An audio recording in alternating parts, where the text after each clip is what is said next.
नमस्कार विद्यार्थी मित्रांनो, आज आपण या व्हिडिओमध्ये MPSC वेबसाईटवर ऑनलाईन ॲप्लिकेशन करण्यासाठी प्रोफाईल कशी बनवायची हे स्टेप बाय स्टेप बघणार आहोत. ही प्रोफाईल बनवल्यानंतरच तुम्ही तलाठी भरतीसाठी अप्लाय करू शकता. त्याच्यामुळे हा व्हिडिओ तुम्ही शेवटपर्यंत व्यवस्थित बघा. आपली जी MPSC प्रोफाईल बनवण्यासाठीची जी वेबसाईट आहे ती आहे mpsconline.gov.in. या वेबसाईटवर आपल्याला जायचं आहे. या वेबसाईटवर गेल्यानंतर अशा प्रकारे ही वेबसाईट इथं ओपन होईल आणि ते तुम्ही बघू शकता की न्यू यूजर रजिस्ट्रेशनचं इथं ऑप्शन आहे. याच्यावर क्लिक करून आपल्याला इथं रजिस्ट्रेशन करायचं आहे. किंवा जर तुम्ही लॉग इनवर क्लिक करून लॉग इनच्या इंटरफेसवर जर तुम्ही इथं गेलात तर तुम्हाला दिसेल की तुम्ही इथूनही अकाउंट बनवू शकता. क्रिएट न्यू अकाउंट हा ऑप्शन आहे. कारण की बरेचसे विद्यार्थी गुगलवर MPSC ऑनलाईन सर्च करून त्या वेबसाईटवर जातात. त्या वेबसाईटवर क्लिक केल्यानंतर डायरेक्ट तुम्हाला अशी लॉग इनची वेबसाईट इथं ओपन होते आणि इथं तुम्हाला क्रिएट न्यू अकाउंट हे ऑप्शन दिसतं आणि याच्यावर तुम्ही क्लिक करून रजिस्ट्रेशन करू शकता. या दोन्हीवर तुम्ही क्लिक केलं तरी सेम प्रोसिजर आहे. इथं क्लिक केल्यानंतर अशा प्रकारे इथं वेबसाईट ओपन होईल आणि तुम्हाला सर्वप्रथम प्रोफाईल तयार करण्यासाठी रजिस्ट्रेशन करायचं आहे. तुम्हाला इथं तुमचा ईमेल ID टाकायचा आहे आणि ईमेल ID वर जो OTP येईल तो तुम्हाला इथं व्हेरीफाय करायचा आहे. तुम्हाला इथं तुमचा मोबाईल नंबर टाकायचा आहे. त्याच्यानंतर गेट OTP करायचा आहे आणि जो OTP मिळालेला आहे तो इथं टाकून व्हेरीफाय करायचा आहे. अशा प्रकारे तुम्ही तुमचा ईमेल ID आणि मोबाईल नंबर इथं व्हेरीफाय करू शकता. हे व्हेरीफाय झाल्यानंतर तुम्हाला तुमचा इथं पासवर्ड टाकायचा आहे आणि तो पासवर्ड इथं कन्फर्म करायचा आहे. त्याच्यानंतर तुम्हाला तुमची इथं डेट ऑफ बर्थ टाकायची आहे आणि इथं जेवढे काही प्रश्न विचारलेले आहेत हे तुम्हाला इथं याचे उत्तर देऊन रजिस्टर करायचे आहेत. तसेच तुम्ही इथं जे उत्तर दिले आहेत ते लक्षात ठेवा. पुढे जाऊन जर तुम्हाला प्रोफाईलमध्ये इथं काही पासवर्ड वगैरे विसरला तर याच्यापैकी क्वेश्चन्स विचारले जाऊ शकतात. ते रिट्राईव्ह करण्यासाठी हे क्वेश्चन्स महत्त्वाचे आहेत. इथं रजिस्टरवर क्लिक केल्यानंतर तुमचं रजिस्ट्रेशन जे आहे ते सक्सेसफुल होईल. तुम्ही इथं बघू शकता वर तुम्हाला मेसेज येईल की युजर रजिस्टर्ड सक्सेसफुली. सो एकंदरीत तुमचं इथं अकाउंट तयार झालेलं आहे. आता आपल्याला आपली प्रोफाईल अपडेट करून ती सबमिट करायची आहे. सो तुम्हाला इथं जे लॉग इनचं ऑप्शन दिसत आहे याच्यावर आता तुम्हाला क्लिक करायचं आहे. या लॉग इनवर क्लिक केल्यानंतर अशा प्रकारे इथं वेबसाईट ओपन होईल आणि आत्ताच आपण जो ईमेल ID किंवा जो मोबाईल नंबर दिला आहे तो एक टाकून इथं आपल्याला पासवर्ड टाकायचा आहे आणि इथं लॉग इन करायचं आहे. सो आता जो आपण पासवर्ड इथं तयार केलेला होता तो पासवर्ड टाकून तुम्हाला इथं लॉग इन करायचं आहे. सो लॉग इनवर क्लिक केल्यानंतर अशा प्रकारे इथं वेबसाईट ओपन होईल. इथं एक तुम्हाला कॅप्चा दिसेल. याच्यातले डिजिट्स इथं टाकून तुम्हाला प्रोसीड करायचं आहे. अशा प्रकारे तुम्ही तुमच्या प्रोफाईलमध्ये सक्सेसफुली लॉग इन व्हाल. आता आपल्याला आपली प्रोफाईल क्रिएट करायची आहे. सो तुम्हाला इथं प्रोफाईल क्रिएशनचं इथं ऑप्शन दिसत आहे. याच्यावर तुम्हाला क्लिक करायचं आहे. प्रोफाईल क्रिएशनवर क्लिक केल्यानंतर अशा प्रकारे इथं वेबसाईट ओपन होईल आणि आपल्याला प्रोफाईल क्रिएट करण्यासाठी 6 स्टेप आहेत. पहिली जी स्टेप आहे ती आहे पर्सनल इन्फॉर्मेशन. दुसरी स्टेप जी आहे ती आहे ॲड्रेस इन्फॉर्मेशन. थर्ड स्टेप आहे अदर इन्फॉर्मेशन. चौथी स्टेप आहे क्वालिफिकेशन इन्फॉर्मेशन. पाचवी आहे एक्सपिरियन्स इन्फॉर्मेशन आणि 6वी आहे अपलोड फोटो आणि सिग्नेचर. ही शेवटची स्टेप आहे आणि 6वी स्टेप आहे. सो एकंदरीत आपल्याला या 6ही स्टेप कंप्लीट करायच्या आहेत. सो एखादी स्टेप इनकम्प्लीट राहिली तर अशा प्रकारे रेडमध्ये येईल आणि जेव्हा स्टेप कंप्लीट होते त्यापैकी तुम्हाला ग्रीनमध्ये इथं टिक दिसेल. सो सर्वप्रथम आपण पहिली स्टेप जी आहे पर्सनल इन्फॉर्मेशन ही कशी कंप्लीट करायची हे बघूया. इथं जे सर्व इथं माहिती विचारली आहे ती आपल्याला भरायची आहे. पहिली जी माहिती विचारली आहे ती आहे आधार डिटेल्सची. सो सर्वप्रथम तुम्हाला तुमच्याकडे आधार कार्ड आहे का हे विचारलेलं आहे. इथं यस करून तुम्हाला तुमचा आधार नंबर द्यायचा आहे आणि एक्झॅक्टली आधार कार्डवर तुमचं जे नाव आहे इंग्लिशमध्ये ते इथं तुम्हाला टाकायचं आहे. त्याच्यानंतर तुम्हाला पर्सनल डिटेल्स द्यायचे आहेत. त्याच्यामध्ये तुमचं surname, first name, middle name तसेच तुमचं फुल नेम टाकायचं आहे. म्हणजे 10वीच्या आपल्या सर्टिफिकेटवर जशा प्रकारे नाव आहे म्हणजे महाराष्ट्रामध्ये आधी सरनेम असतं, त्यानंतर फर्स्ट नेम असतं, त्यानंतर मिडल नेम असतं. तशा प्रकारेच तुम्हाला तुमचं इथं फुल नेम टाकायचं आहे आणि इथं तुम्हाला तुमचं नाव मराठीत टाकायचं आहे. इंग्लिशमध्ये टाईप केल्यानंतर इथं मराठीमध्ये सजेशन येतात. सो तुम्ही इथं इझिली मराठीमध्ये तुमचं नाव टाकू शकता आणि ते बरोबर आलं का ते व्हेरीफाय करा किंवा त्याला तुम्ही एडिट करू शकता. त्याच्यानंतर तुमचं इथं मदर्स नेम म्हणजे तुमच्या आईचं नाव टाकायचं आहे. डेट ऑफ बर्थ ही येऊन जाईल कारण की रजिस्ट्रेशन करतानाच आपण डेट ऑफ बर्थ दिलेली आहे. त्याच्यामुळे इथं वापस टाकायची गरज नाही. तुमचं जेंडर इथं सिलेक्ट करायचं आहे. मोबाईल नंबर आणि ईमेल ID सुद्धा टाकायची गरज नाही कारण की आपण सुरुवातीलाच बघितलं की रजिस्ट्रेशन करताना आपण मोबाईल नंबर आणि ईमेल ID दिलेला आहे. तुमचं मॅरिटल स्टेटस द्यायचं आहे की तुम्ही मॅरिड आहात की अनमॅरिड आहात. त्याच्यानंतर नॅशनॅलिटीमध्ये आपल्याला इंडियन सिलेक्ट करायचं आहे. मदर टंगमध्ये मराठी किंवा तुमची दुसरी कोणती मदर टंग असेल ते सुद्धा तुम्ही इथं टाकू शकता. खाली स्क्रोल करून आपल्याला अजून या पर्सनल डिटेल्समध्ये माहिती भरायची आहे. त्याच्यानंतर तुमचं 10वीनंतर किंवा फिमेल कॅन्डिडेटचं लग्नानंतर नाव चेंज झालेलं आहे का, तर यस नो हे तुम्हाला सिलेक्ट करायचं आहे. झालं असेल तर यस करायचं आहे आणि त्याची माहिती द्यायची आहे. नसेल तर नो करायचं आहे. त्याच्यानंतर तुम्ही मराठी इथं लिहू वाचू शकता का, तुम्ही बोलू शकता का, हे इथं या प्रश्नाची उत्तरं द्यायची आहेत. सो तुम्ही रीड करू शकत आहात तर यस करायचं आहे. तुम्ही लिहू शकत असाल तर ते यस करायचं आहे आणि तुम्ही बोलू शकत तर इथं यस करायचं आहे. त्याच्यानंतर तुम्हाला फिजिकल मेजरमेंट्स तुमचे द्यायचे आहेत. तुमची हाईट सेंटीमीटरमध्ये किती आहे हे तुम्हाला इथं टाकायचं आहे. त्याच्यानंतर सध्या तुमचं वजन काय आहे ते तुम्हाला केजीजमध्ये इथं टाकायचं आहे. तसेच मेल कॅन्डिडेटसाठी चेस्टची इथे इन्फॉर्मेशन द्यायची आहे की तुमची न फुगवता छाती किती सेंटीमीटर आहे आणि फुगवल्यानंतर छाती किती होते हे द्यायचं आहे. मिनिमम जो क्रायटेरिया असतो तो छाती 5ने फुगायला पाहिजे. सो त्याच्यानुसार तुम्हाला हे डिटेल्स इथं द्यायचे आहेत. त्याच्यानंतर तुम्ही जर रिझर्व कॅटेगरीमध्ये असाल तर तुम्हाला इथं कास्ट कॅटेगरीचे डिटेल्स द्यायचे आहेत की तुमची कॅटेगरी कोणती आहे. तसेच तुमच्या कास्ट सर्टिफिकेटचा नंबर काय आहे, कोणत्या जिल्ह्यातून तुम्हाला हे कास्ट सर्टिफिकेट मिळालेलं आहे आणि ते कोणत्या तारखेला मिळालं आहे हे इथं तुम्हाला द्यायचं आहे. तसेच तुम्ही जर नॉन क्रिमी लेअरमध्ये असाल तर तुम्हाला इथं यस करायचं आहे की तुम्ही नॉन क्रिमी लेअरमध्ये येता. त्याच्यानंतर नॉन क्रिमी लेअरचं सर्टिफिकेट नंबर टाकायचा आहे आणि ते ज्या दिवशी इश्यू केलेलं आहे त्याचा इथं डेट टाकायची आहे. तसेच तुमच्याकडे जर कास्ट व्हॅलिडिटी असेल तर तुम्हाला इथं यस करून कास्ट व्हॅलिडिटीचा नंबर ते कोणत्या तारखेला मिळाले ह्याची सर्व माहिती तुम्हाला इथं द्यायची आहे. सो एकंदरीत ही सर्व कास्टबद्दलची इथे डिटेल्स आहेत. त्याच्यानंतर खाली स्क्रोल करून तुम्ही पर्सन विथ बेंचमार्क डिसॅबिलिटी आहात का, ते यस नो सिलेक्ट करून सर्व माहिती द्यायची आहे. त्याच्यानंतर तुम्ही मेरिटोरियस स्पोर्ट पर्सन आहात का, ते सुद्धा तुम्हाला यस नो करून इथे तुमचं उत्तर द्यायचं आहे. त्याच्यानंतर तुम्ही एक्स सर्व्हिसमॅन असाल तर यस करायचं आहे, नसेल तर नो करायचं आहे. त्याच्यानंतर तुम्ही गव्हर्नमेंट ऑफ महाराष्ट्रामध्ये एम्प्लॉय असेल तर खालील 3 प्रश्नाची उत्तर द्यायची की तुम्ही सध्या गव्हर्नमेंट महाराष्ट्रामध्ये एम्प्लॉय आहात का, असाल तर यस, नसाल तर नो. तुम्ही बेस्टचे एम्प्लॉई आहात का, ते यस नो इथं तुम्हाला उत्तर द्यायचं आहे. किंवा तुम्ही BMCमध्ये एम्प्लॉई आहात का, त्याचंसुद्धा उत्तर तुम्हाला यस नोमध्ये इथं द्यायचं आहे. त्याच्यानंतर डोमिसाईल डिटेल्स इथं द्यायचे आहेत की तुम्ही महाराष्ट्राचे डोमिसाईल आहात का, असाल तर यस करायचं आहे. त्याच्यानंतर डोमिसाईल सर्टिफिकेट तुमच्याकडे आहे का, तर त्याला अवेलेबल असं सिलेक्ट करायचं आहे. त्याच्यानंतर डोमिसाईलचं सर्टिफिकेट नंबर इथं टाकायचा आहे. ते कोणत्या डिस्ट्रिक्टमधून मिळाले त्याचं इथं डिस्ट्रिक्ट टाकायचं आहे आणि त्याची डेट इथं टाकायची आहे. सो डोमिसाईलची डिटेल्स इथं टाकल्यानंतर अजून खाली स्क्रोल करायचं आहे आणि इथं पर्सनल डिटेल्समध्ये शेवटचे 2 प्रश्न आहेत की तुमचं काही इथं ॲडिशनल रिझर्वेशन तुम्हाला लागू आहे का, ते तुम्हाला यस नोमध्ये इथं उत्तर द्यायचं आहे. आणि तुम्हाला ऑर्फन रिझर्वेशन पाहिजे आहे का, ते सुद्धा इथं यस नो द्यायचं आहे. हे जे ॲडिशनल रिझर्वेशन तुम्हाला घ्यायचं आहे, इथं जे ऑप्शन येतील हे ॲडिशनल रिझर्वेशन घेण्यासाठी तुमच्याकडं त्याचं सर्टिफिकेट असणं महत्त्वाचं आहे. हे इथं नोट दिलेली आहे आणि सेव्ह करायचं आहे. सो अशा प्रकारे आपण पहिली जी स्टेप आहे पर्सनल डिटेल्सची, तिची सर्व माहिती भरून आपल्याला सेव्ह करायचं आहे. आणि सेव्ह केल्यानंतर वरी मेसेज येईल की पर्सनल इन्फॉर्मेशन सेव्ड सक्सेसफुली आणि इथं ग्रीन टिक येईल. सो एकंदरीत याचा अर्थ आपली पहिली जी स्टेप आहे ती कंप्लीट झालेली आहे. आता आपण दुसरी स्टेप काय आहे ती बघूया. दुसऱ्या स्टेपमध्ये आपल्याला ॲड्रेस इन्फॉर्मेशन द्यायची आहे. तुमचा जो परमनंट ॲड्रेस आहे तो सर्व ॲड्रेस तुम्हाला इथं द्यायचा आहे.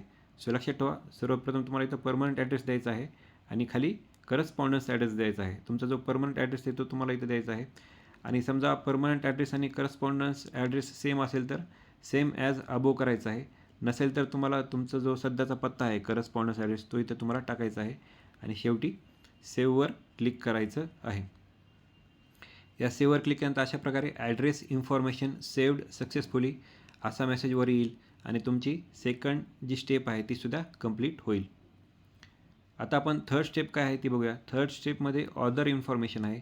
इथं या थर्ड स्टेपमध्ये आपल्याला काय विचारलेलं आहे, तर आपल्यावर कोणती क्रिमिनल केस इथं पेंडिंग आहे का, आपली कोणती कोर्टामध्ये केस पेंडिंग आहे का, त्याचं यस नोमध्ये उत्तर द्यायचं आहे.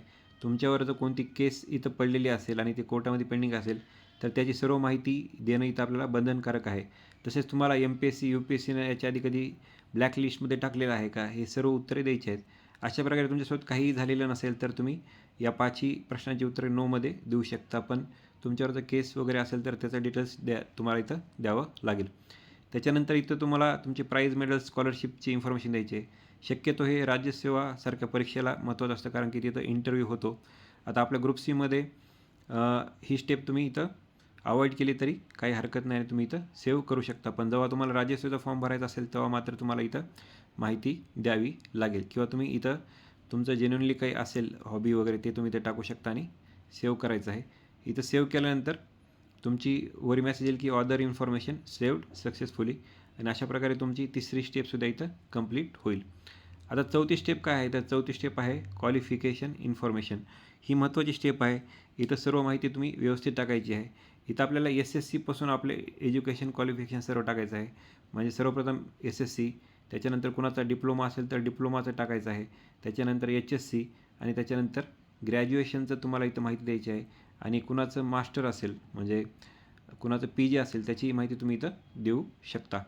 पण मोस्ट ऑफ द पोस्टसाठी आपल्याला ग्रॅज्युएशनपर्यंत माहिती देणं महत्त्वाचं आहे, कारण की ग्रॅज्युएशन हे इथं आपल्याला एज्युकेशन क्रायटेरिया आहे. सो ग्रॅज्युएशनपर्यंत आपल्याला माहिती देणं इथं बंधनकारक आहे.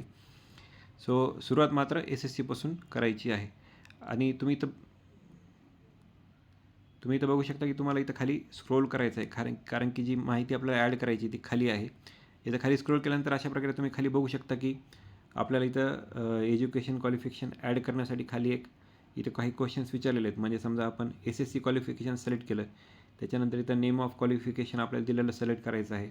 त्याच्यानंतर आपण पास झालो आहोत का अपिअरिंग आहोत हे आपल्याला इथं सिलेक्ट करायचं आहे. आपलं जे क्वालिफिकेशन जे कंप्लीट झालेलं आहे त्याची इथे डेट द्यायची आहे. आपण किती अटेम्प्टमध्ये ही परीक्षा पास केलेली आहे. समजा तुम्ही एकाच अटेम्प्टमध्ये केलं असेल तर इथं 1 टाकायचं आहे. तसेच तुम्हाला या परीक्षेमध्ये पर्सेंटेजमध्ये 10वीला किती पर्सेंटेज पडलेले आहेत, 12वीला किती पडलेले आहेत हे तुम्हाला इथं टाकायचं आहे. तसेच समजा तुम्ही इंजिनिअरिंगचे विद्यार्थी आहात तर मोस्ट ऑफ द इंजिनिअरिंगमध्ये तुम्हाला CGPA असतो, तो तुम्हाला इथं पर्सेंटेजमध्ये कन्वर्ट करायचा आहे. त्या युनिव्हर्सिटीचे ते रूल्स असतात, त्यानुसार तुम्हाला तो पर्सेंटेजमध्ये कन्वर्ट करून इथं टाकायचं आहे. त्याच्यानंतर नंबर ऑफ अकॅडमिक मंथ्स तुम्हाला इथं टाकायचे आहेत. समजा 10वीसाठी अकॅडमिक मंथ्स हे इथं 12 असतात, कारण की 1 वर्षाचं असतं. त्यानंतर 12वीलाही तुम्हाला इथं 12 मंथ्सच टाकावं लागेल. आणि डिग्रीसाठी ज्यांचं 3 वर्ष त्यांना 36 मंथ्स, ज्याची 4 वर्षाची डिग्री आहे त्याला 48 मंथ. अशा प्रकारे तुम्हाला तुमचे जे इयर आहेत ते मंथ्समध्ये इथं कन्वर्ट करून टाकायचे आहेत. त्याच्यानंतर तुमचा फर्स्ट क्लास, सेकंड क्लास या डिग्रीमध्ये किंवा 10वीमध्ये काय मिळालं ते तुम्हाला इथं टाकायचं आहे. तुम्ही ही डिग्री रेग्युलर केलेली आहे की ओपन युनिव्हर्सिटीमधून केलेली आहे हे तुम्हाला इथं टाकायचं आहे. तसेच तुमचा इथं सीट नंबर आणि तुम्ही कोणत्या महिन्या आणि इयरमध्ये परीक्षा पास केलेली आहे हे सर्व माहिती देऊन इथं अपडेटवर क्लिक करायचं आहे. आता इथं सर्वात महत्त्वाचा मुद्दा, बरेच विद्यार्थी इथं चूक काय करतात तर ही सर्व माहिती भरून सेव्ह करतात. जर तुम्ही सेव्ह केलं तर तुमची एवढीच माहिती फक्त सेव्ह होईल, पण आपल्याला इथं अजून बरंच काय ॲड करायचं आहे. म्हणजे तुम्ही SSCची माहिती इथं सर्व भराल, त्याच्यानंतर तुम्हाला अपडेटवर क्लिक करायचं आहे. मग तुम्हाला वापस इथं HSCची माहिती भरायची आणि पुन्हा अपडेटवर क्लिक करायचं आहे. पुन्हा तुम्हाला ग्रॅज्युएशनची माहिती भरायची आणि पुन्हा अपडेटवर क्लिक करायचं आहे. अशा प्रकारे तिन्ही कॉलम इथं वरच्या टेबलमध्ये येऊन जातील. हे तिन्ही कॉलम वरच्या टेबलमध्ये दिसल्यानंतरच तुम्हाला सेव्ह करायचं आहे. जर तुम्ही SSCची माहिती टाकूनच सेव्ह केलं तर तेवढाच कॉलम दिसेल, तिन्ही कॉलम येणार नाहीत. सो हे लक्षात ठेवा. सेव्हवर क्लिक केल्यानंतर अशा प्रकारे इथं वेबसाईट ओपन होईल आणि तुम्हाला इथं अजून एकदा कन्फर्मेशन तुमचं घेतलं जाईल की ही क्वालिफिकेशन इन्फॉर्मेशन सेव्ह करायची आहे का, तर तुम्हाला कन्फर्मवर क्लिक करायचं आहे. या कन्फर्मवर क्लिक केल्यानंतर अशा प्रकारे इथं वेबसाईट ओपन होईल आणि तुम्हाला दिसेल की तुमचं क्वालिफिकेशन इन्फॉर्मेशन सक्सेसफुली इथं सेव्ह झालेलं आहे. आणि तुमची जी चौथी स्टेप आहे क्वालिफिकेशन इन्फॉर्मेशनची ती कंप्लीट झालेली तुम्हाला दिसेल. आता आपण 5वी स्टेप काय आहे ती बघूया. 5वी स्टेप ही एक्सपिरियन्स इन्फॉर्मेशनची आहे.